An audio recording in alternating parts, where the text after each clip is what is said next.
Hello dear one, thanks for tuning in today. In today's video, we will be discussing how to get Microsoft Office for free. Oh my god! Let's get started. In order to get Microsoft Office for free, all you have to do is type office.com in your web browser, office.com, and you hit enter.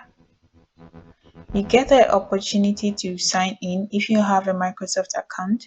If you don't have an account, all you have to do is just sign up here using the sign up button. Okay.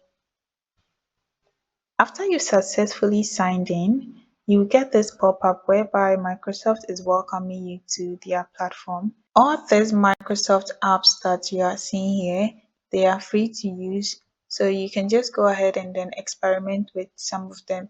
The moment you just type office.com in your browser, you log in and you have access to use Microsoft Office for free.